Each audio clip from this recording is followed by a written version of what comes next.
events to it. So yeah, big fan of that. Yeah. And it looks like we're ready. Yeah, we're ready to go.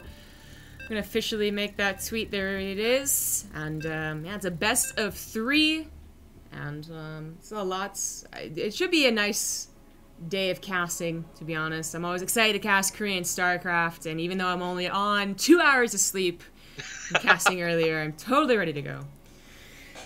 Cool. All right, well, we are going to be spawning into our first map of the day, and because I'm not the spectator, I can't know which player Zombie Grub's camera is over. So I'll let you go ahead and introduce our players. You could simply press the 3 key and it'd be magical.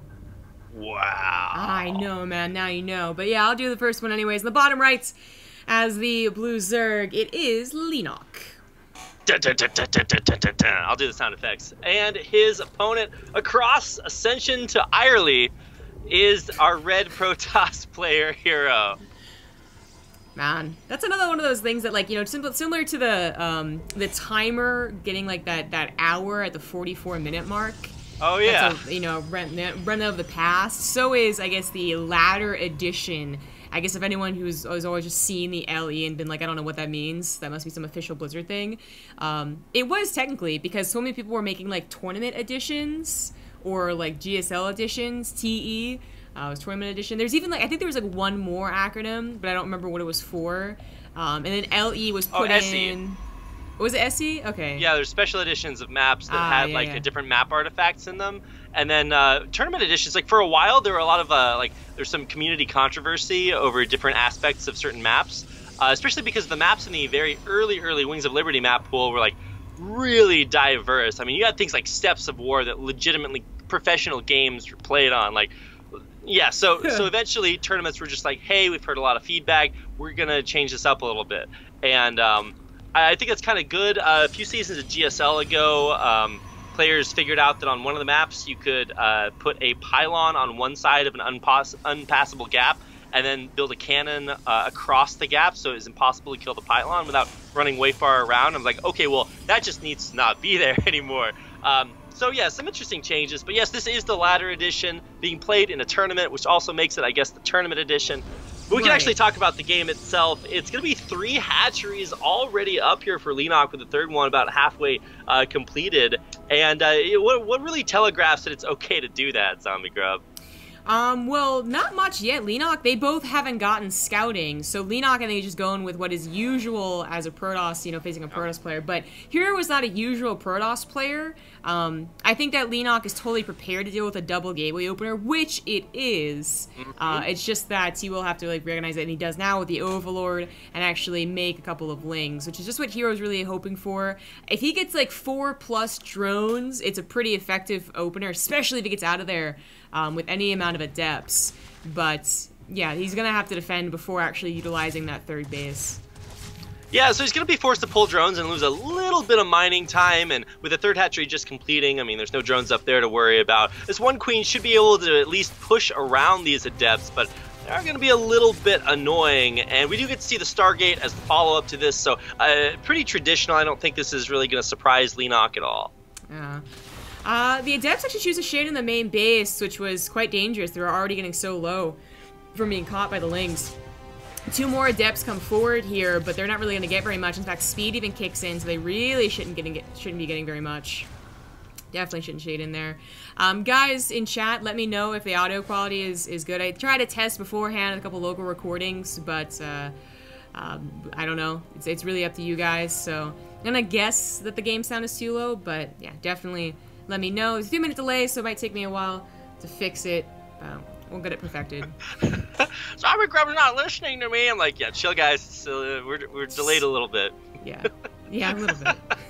Okay, well, these adepts still being a little bit annoying, so just gonna actually, get 1 drone. That was the slow drone. He was, all you have to do to survive as a drone is just not be the slowest drone, and you're gonna be okay. But a few drones going down, these 2 adepts get lots of scouting information. I think that's the real value here, because you really do have to take those out before you telegraph what your next move is here as Leenock, and you will finally be able to deal with them.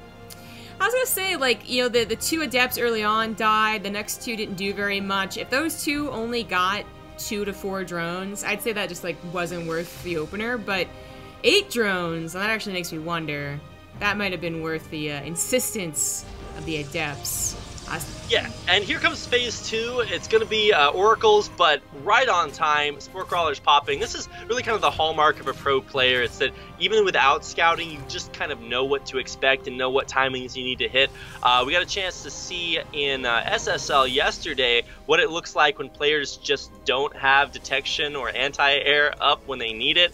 It looks really bad. So this time, it's what happens when it looks good. Leenock just really on point with that anti-air timing to push these oracles back. That's so weird. So I had like the tweet ready to go, and it auto-corrected to root Hydra. Come on now. That guy isn't doing anything lately. He's getting married, man. He's busy being actually doing like family things with his life.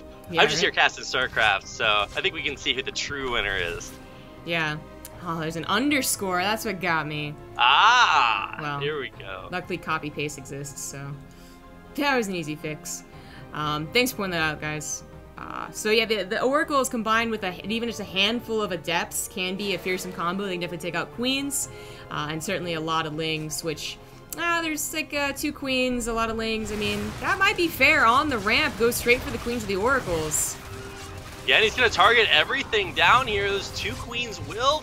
Oh no, the last one barely survives and takes out an oracle before it goes. Full surround here on these adepts, and they're going to be out of here too, or just kidding. Those things are so strong. They are going to be able to push on through. Not a lot of lings here, but a few more about to spawn right there in the main, and so this should be pushable, backable. Yeah. More lings catching them in the transfer too. At least 1 oracle survive. That's an important thing. It's going to be able to cast Revelation as well as maybe a couple of stasis traps. The macro has been solid behind this. herO, you know, didn't have any denial on his 3rd base and now getting his gateway count up while going to charge. The favorable upgrade now since it's, I mean, a little before the buff to its cost, but especially after it was reduced to 100/100. Yeah, and we've seen several interesting timings with charge. Guys like Classic, like trying it as an all-in attempt. I've seen it be very, very bad. herO, in his elimination from the GSL last season, lost because he kept trying to make these charge pressures, charge rushes work. It didn't. But since then, Protoss players have become a lot better at working that cheaper ability into their play style, and it's about to complete along with a Warp Prism, which should be used to make much more Zealots as well. Yeah, a lot more Zealots. A single Phoenix was made just to take out any of these pesky Overlords, and since Leenock didn't go for Overlord's speed, that's certainly a possibility. Just 1 or 2, really. But also, perhaps a distraction. Lots of Zealots just before charge on +1, or just as, actually. That was perfectly timed. Running into this 4th base with that Warp Prism set up, ready to go. I mean, he's still got the, you know, transfer over into High Templars ready to go with that Templar Archives. This hit fast and unexpected, and Leenock just can't do anything about it. And this is exactly what this is designed to do. And really, as a Zerg player, unless you're just insanely good with your creep spreading, like on that Scarlet level, or you have Overlords just everywhere across the map, which can be vulnerable if your Protoss opponent decides to mix in some Phoenixes, you're just going to lose a base, or, you know, get your army caught out of position. These big Zealot warp-ins are something that Protoss players, you got to be a little bit sneaky with, but this is just how potent they can be. All those Zealots got out alive. That was just worth overall for herO. Leenock, you know, he finally has 14 Banelings, finally getting speed and +2. That would have been so useful. That would have absolutely just torn that push apart, but a little too late. So Leenock throwing back to 3 bases, but didn't lose drones. So just waiting for that, what was going to be a 5th to replace the 4th as herO gets his 4th. I think that Oracle just died, as it did. Indeed, it did. Oracles, actually, you know, I kind of thought of Oracles a little bit like Reapers. It's like, oh, they're an early game harassment unit. And then you find out that if you keep them alive for the longer part of the game, they just become so much, there's so much value you can get out of them, from Revelations from Oracles, you know, KD8 charges from Reapers. Just because a unit is an early game unit doesn't mean it doesn't still have a lot of value later on. So limiting those Oracles, big help there. But more of these Zealot warpins coming in, and I didn't realize you could research Blink for Zealots, but apparently you can. herO saving those in his Warp Prism and pulling them back away. Yeah. this is going to be some nice harassment, and needed harassment too. I mean, not just in general as the way PvZ, the flow of PvZ goes, but also because herO is going for a very quick fleet beacon. I really wonder about this. He didn't add on a lot of extra Stargates yet, so maybe just like that preparation for what could have been Leenock not pushing, but rather going to that hive. This Warp Prism, I think, was designed not just to do some multi-pronged harassment, but also to get a scout into the main base, which has just been completely denied of, because Hydras have just been his entire time. Yeah, and this is going to be a lot of pressure. I mean, there is or it would have been a lot of pressure had herO not had exactly what he needed right there at the front. We had a chance to see yesterday what it looks like as a Zerg player when you run into a Protoss that has Infinity Storms and Archons. So wisely, it appears as if Leenock has learned from situations like that and will not be just shoving his units into a very stormy forecast. Yeah. I still find herO's, like, so the fast fleet beacon without any extra Stargates is apparently for, like, a faster, that also kind of almost safer mothership. I would say that more often we see a tug of war that leads to the Protoss barely getting the fleet beacon plus other Stargates in time, and then going directly to Tempest because, oh god, there's Broodlords in my face. But this way is a lot more calmer. Obviously, there really wasn't a lot of tug of war in the middle of the map, and he's going to have... Yeah. No, not any Tempest, not any carriers, but a mothership cloaking his units a lot faster than usual. Yeah, he certainly will, and it's going to be interesting to see what Leenock wants to do, how he wants to handle this right now, because he's going to be going in through these pylons into the drone or the probe line, and oh, not pulling fast enough. 18 probes going down. Yeah, that +2 makes any Baneling very, very dangerous. So even if one gets through there, it's going to kill a lot of probes. But he takes 18 probe losses. herO still on 4 Nexus and 60 probes is really actually not too worse for wear. And is pushing to the middle of the map with still 2 Warp Prisms ready to add in that harassment. Yeah, so this Warp Prism is going to come in right as this push hits at the front. Luckily, kind of pre-split for this concave. It looks like no flanking from behind, but Leenock will be able to push herO back, and then he's going to see this mothership, which means, uh-oh, you're going to need a lot more detection. Yeah, just the one overseer for now. Yeah. He does have a hive, so he's going to get that Viper number up a little bit. Of course, with High Templars on the field, the chance of them actually getting an abduct is, I think, pretty low. But if they can abduct that into the Hydras, get rid of the potential cloaking problem, and the potential recall, it will be very useful. The multi-pronged harassment is now, I think, officially set up with both Warp Prisms full of units. Yeah, but here we go, engaging in the middle again. All those Banelings just thrown into an almost unbreakable wall of Immortals and Archons. Those are not Baneling's best friend, but yeah, here come the Warpins in the main base. Looks like the Warp Prism's taken out, but still a few Zealots survive. They're able to get a little bit of damage done. Yeah, few Zealots suddenly being a big headache as Leenock was entirely focused on the front lines. This Warp Prism also doing a little bit of damage. I mean, Leenock certainly has the money to replace any economic losses, a good number of drones, but... Right. It's about that Broodlord transition, and can he get there safely? herO finally adding on those extra Stargates can also adapt to that composition. Oh my god, the storms, the Banelings are all clumped up.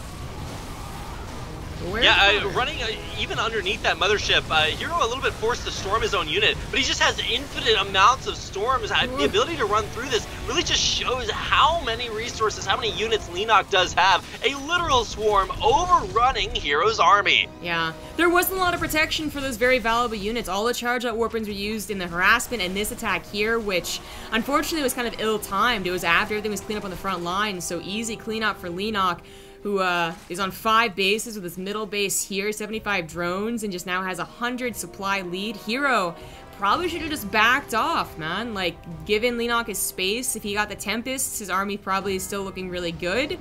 But now Leenock sees, blood in the water. He's going to go for the kill. Just checking the larva situation, because with as huge a bank as Leenock has, he'll be able to have the money to remax. If he has the larva too, then this is just going to be an almost infinite wave of Zerg crashing in to this 4th base for herO. herO very hard pressed to find the forces to defend. He does have a High Templar back behind there, but they're just barely without enough energy to storm. There we go, finally getting enough, hitting those Hydras, but there's just not enough here from our Protoss player. GG. herO taps out of game 1. Oh, Leenock just overpowering in that one engagement in the middle of the map. I think it was really just herO overstaying his welcome without a truly solid army. It was building up to be a solid army, like good units, a mothership for Cloak, but it obviously wasn't as safe as he was hoping, just to be left in the middle of the map, even with all those storms. Alright, just going to go ahead and get into our second game. We do have a couple of updates. There were a few walkovers from our first round of the bracket that we just want to mention. Impact getting the walkover over Tails, and then Major getting the walkover victory over No Regret. So No Regret got to go back to practicing for his GSL performance in the upcoming weeks. I think he also had to play in ladder heroes, so you know, got to make sure that you keep your schedule where it needs to be. But at least we will be able to check out this series, game number 2. I think the lobby is up for that. Right. herO immediately whispered, they know what's up. Most of these guys have been playing in a lot of the online tournaments. True blessing. There we go. Yep. Let's get into it. All right, well, I think we all learned a little bit what it looks like as Protoss when you're like, all right, I got these upgrades. herO actually was ahead on upgrades there for the majority of these fights, but he just walked out into the middle of the map and it's like, well, what if I just put all my stuff in one place and then let my Zerg opponent run Infinity Banelings and Zerglings into it? So gonna need to work on that a little bit more. And I was glad that we got to see a macro game for game number 1. Maybe this will be a little bit more aggressive as we are now spawning on a Proxima station. Yep, and in the top right, down 1 in this best of 3, it is the blue Protoss herO. Dun, dun, dun. And his Zerg opponent spawning in vaguely the lower left-hand corner. This is our red Zerg player, Leenock. Okay, cool. Got to see Leenock the other day when he was... he follows all of these the pro gamers around. If he has friends that are playing in like GSL or SSL, he'll just come down to watch them and hang out and maybe give some in-between match advice. So get to see him a lot, even if he's not actually playing in a lot of these offline tournaments. Really cool to see kind of the transition outside the team house environments to pro gamers just kind of being friends with each other and helping each other out. So Leenock, definitely the bro of the StarCraft community. Big fan. Yeah, we actually talked to him at Gameland a couple of weeks ago and asked him, is he playing more online tournaments, which he just kind of laughed off, right? But yeah, this is a very tempting online tournament, like there's just so many going on, but this one has an especially big prize pool at $500 every week.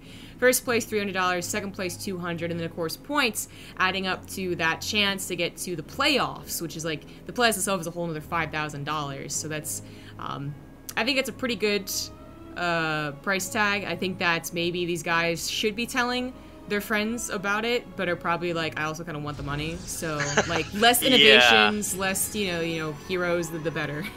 Man, Innovation's got his hands full. I think you were showing me that post that he's playing in a tournament every day this week, except for Wednesday. So Innovation is out there to get that money. So if you're playing in a tournament, you guys are like $25 North American server tournaments. No, Innovation's going to be there. He's coming for you. So he'll probably be showing up in the subsequent weeks here. But for now, we get a chance to find out who will win a tournament Innovation doesn't enter. Yeah. He does usually win those tournaments. Gumi hasn't giving a run for his money lately, though. Mm-hmm. Not just, head-to-heads in TVTs. They actually had quite a few TVTs, like a month ago. But also just as, like, who is the best Terran right now? Plus with so many good Terrans. No, there is a lot of like flux when it comes to that. I mean, already we kind of always have our 4 horsemen of the Terran apocalypse. It was Innovation, beyond Maru and TY. But there's always a little bit of fluctuation within that ranking, and then by the way, Gumiho just wins GSL. So it's like, well, you got to kind of open things up for a little bit of flexibility, and these rankings don't always stay there. I mean, you look at guys like SOS and Zest, who on their first day of SSL Challenge just looked not great, to put it lightly. That's me practicing my manners there. So players do rise and fall. So it is truly remarkable to see players like Sue or like Innovation, who are just so consistently big badasses whenever you see them in any tournament. So, I mean, you got guys like Leenock, who's just been around for basically forever. herO on the up and up to being one of, if not the scariest Protoss player around. And it's just really, really exciting to see how that fluctuation evens out. Yep. Well, we have a bit of a change up from last game. herO going with a Robo Opener, getting that Warp Prism. A decent number of gateways, so nothing like, truly all in here. I think Leenock knows what he's facing, so last game he didn't really get that quick of Overlord speed at all. In fact, the Phoenix took out a couple Overlords because they were slow. This game he gets pretty quick Overlord speed. He gets in there, sees the Warp Prism pop out. Nicely done. Guaranteed, I try that timing where I fly my Overlord in there. There's Stalkers waiting for it. It kills it, and then the Warp Prism spawns out there. But no, Leenock just exactly on time, and really, really great information being gained from getting that early Overlord speed. I mean, he'll still have to deal with this Warp Prism, no doubt, but we'll see how well he can stave it off. And herO was, like, to notes, really trying to be insistent about killing the Overlord. He got a Stalker to deny this one, which is all well and good, but then even had, like, his Mothership Corn Stalker chasing in the middle of the map, looking in the middle of the map, rather, unable to find it. But it wouldn't have mattered. Like, Overlord speed, one Stalker's not going to stop that. But it's really, like I said, it's not an all-in, so is it the worst thing that it was scouted? I mean, it should have been a surprise. It should have gotten a couple of drones. Right now it's being so easily deflected. But at least it wasn't like a big old 8 gateway all-in that was scouted. Actually, speaking of drops, he uses the weak Overlord to do that? It's, well, it's not caught by the Stalker, so more power to it. Takes like 5 Stalker shots to kill that, but it'll stay alive. Actually, the Stalker is the one that gets taken out, so this is just all kinds of annoying Speedlings in face. Luckily, an Immortal positioned right in the mineral line, basically the greatest place for that thing to be, will make cleaning up that Speedling drop a little bit easier, and with the Observer coming back, that weakened drop Overlord should be able to get taken out eventually. Hopefully. I'm really surprised if it did anything else. I mean, getting a Stalker was not bad, but not getting any of those probes just by getting the mineral line was a little surprising. It was 0 probes killed. Oh well. The interesting choice here from Leenock. We don't usually see Spire play much anymore. Like, sure, as an add-on for the 8 mutas, shoot. They had a couple other Zergs. I'm trying to think of the exact one, but I can't right now. But a couple other Zergs really like adding on that Spire to deal with Warp Prisms. This is earlier. It's not with like any other tech except the upgrade for the Lings. And it's going to be maybe a complete shock. herO was going like Robo, didn't have much anti-air. Is still not going to have much anti-air because he's choosing to go for charge like almost every other Protoss does in PvZ. And maybe kind of playing into that, Leenock going with a pretty atavistic build. Mutiling Bling coming back, at least in this game. We'll see how effective it is. And with the Overseers following around these Observers, it's going to be difficult to get in there and see exactly what's going to pop out of these hatcheries. There's one macro hatch there behind in the third, but yeah, so this is actually going to be a pretty big swell. 8 mutas now on the way. Yeah, absolutely. Just not seeing what Leenock's throwing at him. Maybe if he's really confident that he's caught all the Observers and stopped all scouting, he could even like continue to hide the mutas. But it's actually going to show them to that Observer. But it's still going to be a panic moment for herO. He's going to have to throw down cannons exactly as the first step to dealing with the mutas. He can't quite be sure if it's not going to evolve into mass muta or a transition because he just has such limited scouting, and he's going to have to work with what he has. All right, well, these mutas will pick off an early Stalker. Mothership Core coming back, but it's vulnerable to getting picked off. If Leenock realizes he can actually just take that one out, and indeed he will target it. Will he take it down? Yes, the Mothership Core does fall. Those 2 High Templars warped in was like, oh, that was quite painful to watch. It's a lot of gas to lose. But Macadarian Amulet yeah, right. needs to have that to take these mutas out. As is, they will run amok, wreaking havoc all over this base. And in fact, I actually thought that was going to overpower the gateway. There's one very lonely in control pylon powering half of herO's production, but just not a lot to deal with these Mutalisks. Man, that Overlord drop came back to haunt him too, a little bit healthier, and just adding in Lings to the mutas. This is where it really snowballs. Lings on top of the 4th base too, so that's a no-go here. In fact, it's not going to be canceled, it's killed. Lings continuing to wreak havoc. Trying to get that Warp Prism, gets it. That was nice. Damn. Okay, so this is just all kinds of bad for herO. I mean, he's got, let's take a look at his anti-air. He's got a Stalker. He's got a sentry. Gotta consider that as anti-air zombie grub, but not a lot else. A little bit. These Archons are too busy dealing with the Lings, which they do deal with. Wow. That is a blessing right there. That is not a good day to be a Zergling in Leenock's army. But yeah, they're so immobile when it comes to filtering through this Sim City. 20 probes going down. This is really snowballed. I mean, like, great that the Lings were cleaned up despite getting into that third base, but these Mutas have just done so much damage. Leenock banking so much, can have, like, the world is his oyster right now. He's finishing up his upgrades for Hydras. He's gonna have this huge swell of an army, and herO just simply won't be prepared for it. Yeah, I think herO actually killed his own gateway at the front, just to make sure that he had the ability to move his army through and around his base to deal with these Mutalisks. Man, Mutas, you're right, absolutely right early on, Zombie Grub, that we don't actually see the Spire Tech that often in PvZ, but man, with effectiveness like this, might just be on the way back. Yeah.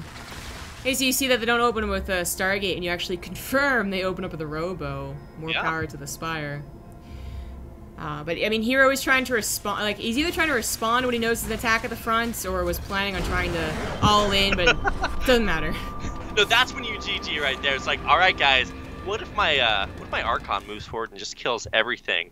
That's when you got a GG, is if you lose that one Archon. That was the only thing really keeping herO in that game. And that's gonna be it for our second game of this best of 3 series. herO, a little bit rough performance here. Leenock just knowing every button to push. Not having a great day yesterday either at SSL. Oh yeah, that's right, man. Not a good time to be herO. Maybe just needing a little bit of a breather to get that practice in and come back all that much stronger. But yeah, he's not going to have what it takes to take out Leenock. No, he's not. So Leenock advances to face Classic, and I believe we will be following that. Whoever is defeated, Impact, or is that a walkover? That was a walkover. Okay, picture. Yeah. There's no 99, I guess, on Battlefront, so it's tricky. No. It's tricky. Yeah. So if you guys are interested in the brackets, I'm not sure if we have exclamation mark bracket set up in the chat, but I know in the front page Reddit post for the Ballistix Brawl, it does have links to brackets, streams, tournament information, sign-ups, everything you guys could possibly want over there. So you can check it out either there or by heading over to ballistixgaming.com, where at the top of the page you can see all the information about the Ballistix Brawl, and if you want to sign up to it, if you are randomly one of our super bilingual Korean pro gamers out there and you're listening right now, then you too can sign up for next week's $500 Ballistix Brawl. Or if you're just planning on visiting, you're going to come down to Korea, as long as you are in Korea, you can play in these tournaments. So I know I got a chance to meet quite a few foreigners who are down here for like exchange semesters or just to visit GSL. Well, then you too can sign up to play. Yeah, just have to be in Korea. We're going to be getting into Classic versus Leenock after this quick break. So thanks for watching, everyone. We'll be back in roughly 2 minutes.